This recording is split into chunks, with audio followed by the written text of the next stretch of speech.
Bienvenidos, hoy veremos el tema agua y carbohidratos. Para entender el tema hablaremos un poco sobre la organización de la materia orgánica. La estructura de las células y su actividad metabólica dependen de las características de las moléculas que las constituyen. Una célula puede estar estructurada tanto de organelos, estos por moléculas, y estas moléculas a su vez estructuradas por átomos. Un tejido está formado por muchas células. Estas, a su vez, poseen una gran variedad de organelos. Los organelos también están estructurados por moléculas y estas moléculas, a su vez, están estructuradas por átomos. El agua es una sustancia cuya molécula está compuesta por dos átomos de hidrógeno y uno de oxígeno, unidos por un enlace covalente. El agua también es el componente más abundante de las células y los organismos, entre un 75-85%. Tiene características importantes, como lo es que es polar. Esto se debe a la distribución asimétrica de sus cargas. El oxígeno tiene una carga parcial negativa y los dos hidrógenos tienen carga parcial positiva. Otra característica es que es cohesiva. Por su polaridad, tienen afinidad por ellas mismas y esto se debe a la tendencia de formar puentes de hidrógeno entre moléculas adyacentes. El agua en la naturaleza se encuentra en los tres estados, sólido, gaseoso o líquido, pero debido a cambios de temperatura puede haber cambios de un estado al otro, como lo es de sólido directamente cambiar a estado gaseoso por el proceso denominado sublimación, o de manera inversa de gaseoso a sólido por el proceso denominado cristalización o sublimación inversa.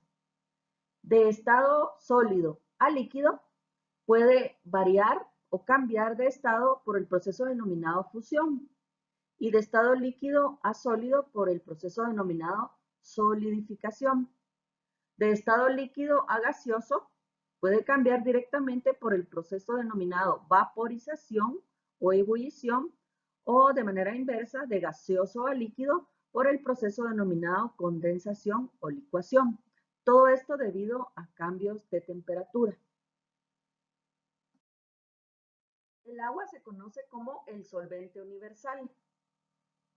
Las moléculas que se disuelven en agua se conocen como hidrofílicas y tienen características que son polares, al igual que el agua.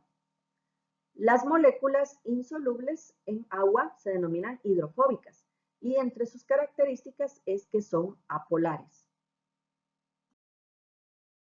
Las moléculas biológicas son componentes característicos de la célula. Son compuestos que contienen carbono. Son estables, hay gran variedad, hay diversas formas, tamaños y funciones. Existen 4 tipos de moléculas presentes en los organismos vivos. Están los carbohidratos, los lípidos, las proteínas y los ácidos nucleicos. Las macromoléculas provienen de precursores inorgánicos, como lo son los grupos fosfato, que por procesos de fosforilación van a estructurar pequeñas moléculas orgánicas, como lo son los nucleósidos, los trifosfatos, que van a estructurar los nucleótidos, que posteriormente van a construir las macromoléculas, como lo es el ácido nucleico. También compuestos nitrogenados, por procesos de aminación, van a conformar pequeñas moléculas orgánicas llamadas aminoácidos, que posteriormente estructurarán la macromolécula denominada proteína. El oxígeno también, por procesos de oxidación, pueden formar o estructurar metabolitos intermedios como lo son el glicerol, los ácidos grasos, los esteroides, que posteriormente van a estructurar macromoléculas denominadas lípidos. El agua, el CO2, también van a participar en un proceso de fotosíntesis para estructurar la glucosa y otros monosacáridos, que posteriormente pueden dar origen y estructurar a las macromoléculas denominadas polisacáridos. Empezaremos a hablar de los carbohidratos. Este término carbohidratos se utiliza para referirse a sustancias que existen en forma natural y con una composición química de acuerdo a la siguiente fórmula: CH2O, N, o sea, carbono hidratado. Sin embargo, químicamente también son derivados aldehídicos o cetónicos de alcoholes superiores, polivalentes o sustancias que producen estos compuestos por hidrólisis. La fórmula general de los carbohidratos es CH2O. La N es porque puede variar el número de carbonos, hidrógenos y oxígenos que tengan en su estructura. Pueden ser solubles en agua. Tiene funciones tanto de reserva de energía como de estructura. Entre las clases de carbohidratos podemos mencionar los monosacáridos o azúcares simples, los disacáridos, los oligosacáridos y los polisacáridos. Los monosacáridos, llamados azúcares simples, no pueden ser hidrolizados en moléculas más sencillas. Estos pueden ser, según el número de átomos de carbonos que poseen, triosas con 3 carbonos, tetrosas 4 carbonos, pentosas 5 carbonos, hexosas 6 carbonos y heptosas 7 carbonos.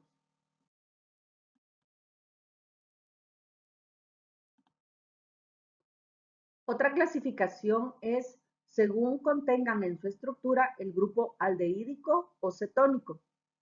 Aldosas sí contienen en su estructura el grupo aldehídico. Cetosas sí contienen en su estructura el grupo cetónico. Ejemplos: triosas tienen 3 carbonos en su estructura y si tienen el grupo aldosa es glicerosa o conocido también como gliceraldehído, y si es de la clasificación cetosas sería la dihidroxiacetona. Tetrosas tienen 4 carbonos en su estructura. Si tienen el grupo aldosa es la eritrosa, pero si tienen el grupo funcional cetosa es la shilulosa o conocida como eritrulosa. Las pentosas tienen 5 carbonos en su estructura. Si contienen el grupo aldosa en su estructura es la conocida como ribosa. Y si tienen las cetosas es la ribulosa. Hexosas tienen 6 carbonos. Si tienen el grupo aldehídico en su estructura es aldosa y es la que conocemos como glucosa. Pero si tiene el grupo funcional cetosa sería la fructosa. Ejemplos de monosacáridos: glucosa, galactosa y fructosa. Todos con 6 carbonos. Identificamos los carbonos que están en color morado. Carbono 1, 2, 3, 4, 5 y 6. La importancia biológica de los azúcares. El carbohidrato metabólicamente más activo es la glucosa. Es el que utilizan las células como fuente de energía. Otras hexosas se tienen que isomerizar a glucosa para poder ser utilizados como fuente de energía. Los carbohidratos proporcionan 4.3 kilocalorías por gramo. Como vemos en la imagen, la glucosa es la principal fuente de energía para muchos tejidos, como lo son el cerebro, las células sanguíneas, los músculos, pero también si está en exceso, se puede almacenar como glucógeno. Un lugar donde se puede almacenar como glucógeno es el músculo y el hígado. También cuando está en exceso el glucógeno también se puede convertir y almacenar en tejido adiposo como un lípido. Ejemplos de isómeros alfa y beta de la glucosa. Cuando la glucosa forma anillos, el grupo OH del carbono 1 puede observarse orientado hacia abajo y entonces lo denominamos isómero alfa o glucosa alfa. Y cuando está orientado hacia arriba, lo denominamos beta, glucosa beta. Los disacáridos son azúcares compuestos de 2 residuos de monosacáridos unidos por un enlace denominado glucosídico. Este enlace glucosídico se forma por una reacción de deshidratación. y se rompe por una hidrólisis. Vamos a ver el ejemplo. En la imagen A tenemos dos monosacáridos, glucosa y fructosa. Observamos que para que se forme el disacárido sacarosa, se va a deshidratar la glucosa y la fructosa. ¿Cómo? La glucosa pierde un hidrógeno, la fructosa pierde un grupo H y se forma entonces una molécula de agua en el medio y se forma el enlace glucosídico estructurando el disacárido sacarosa. Entonces se dice que se formó por medio de deshidratación. Ahora, en la imagen B vamos a ver cómo se rompe este enlace glucosídico que forma la sacarosa. Vemos nuevamente que se va a tomar una molécula de agua del medio.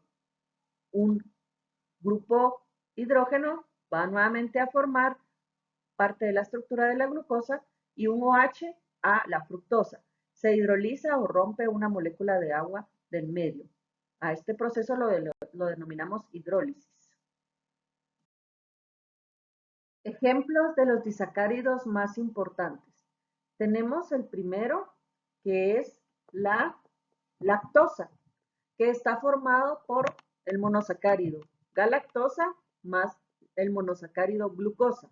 Están estructurados, como vimos en la imagen de abajo, por enlaces beta 1,4, formados por el carbono 1 del primer monosacárido y el enlace glucosídico se une al carbono 4 del segundo monosacárido.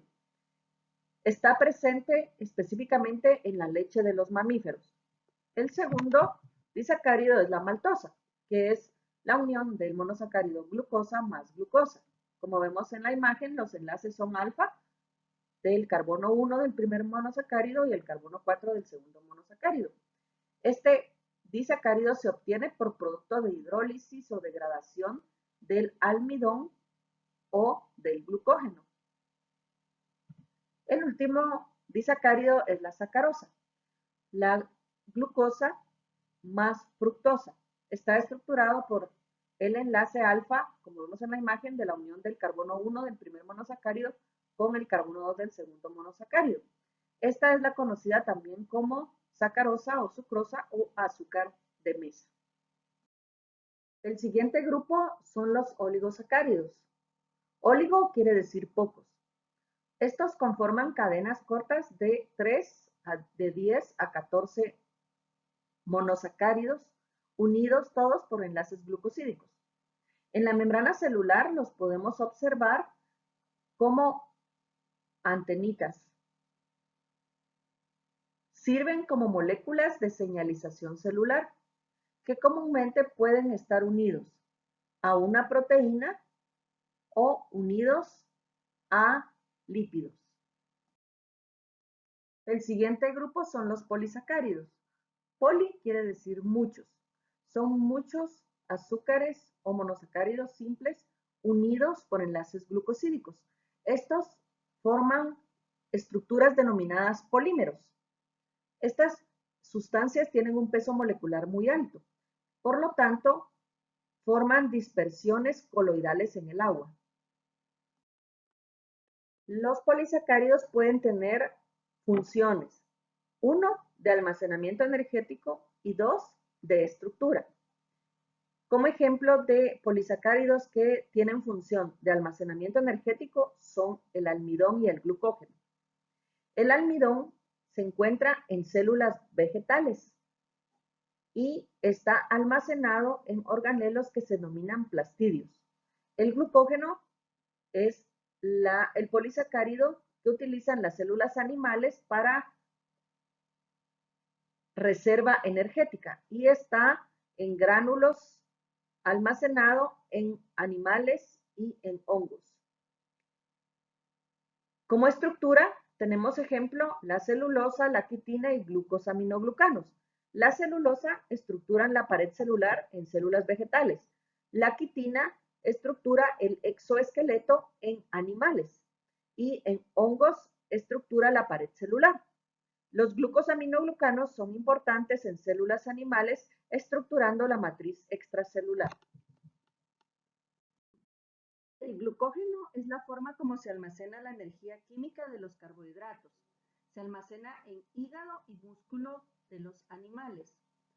Está constituido por monómeros de glucosa que están unidos por enlaces glucosídicos alfa 1,4. Poseen puntos de ramificación cada 11 a 18 unidades de glucosa. Estas ramificaciones se dan por cambios en los enlaces que ahora son alfa 1,6. El almidón es la forma como se almacena la energía química de los azúcares en plastidios que se llaman amiloplastos por su función de almacenar el almidón. Esto es en células vegetales. Contiene dos polímeros distintos, amilosa y amilopectina. La amilosa es un polímero lineal de glucosas con enlaces alfa 1,4 que se encuentran en forma de hélices y representa un 25% del almidón total. La amilopectina es un polímero similar al glucógeno con puntos de ramificación cada 24 a 30 unidades. En la imagen visualizamos células vegetales con gránulos de almidón almacenados en los plastidios con nombre propio amiloblastos, que están teñidos con reactivos de Lugol, por eso se ven morados o violetas. La reacción de Lugol, este método es el que se usa para identificar polisacáridos. El almidón es un polisacárido que en contacto con unas gotas del reactivo de Lugol que contienen disolución de yodo y yoduro de potasio, toma un color azul-violeta que es muy característico. La celulosa es un polímero lineal de glucosa que está unido por enlaces beta 1,4.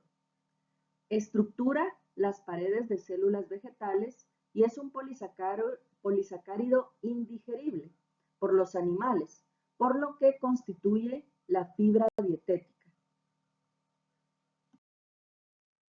Otros polisacáridos de estructura son la quitina. Este constituye la pared celular de hongos, también la cubierta externa de insectos, arañas y crustáceos. No es ramificado y está formado por el azúcar N-acetilglucosamina. Los glucosaminoglucanos son otros polisacáridos de estructura. Forman parte de la matriz extracelular que rodea todas las células. Como ejemplos tenemos el condroitin sulfato, el dermatan sulfato, queratan sulfato, heparin y heparan sulfato y el hialuronato. Gracias por su atención.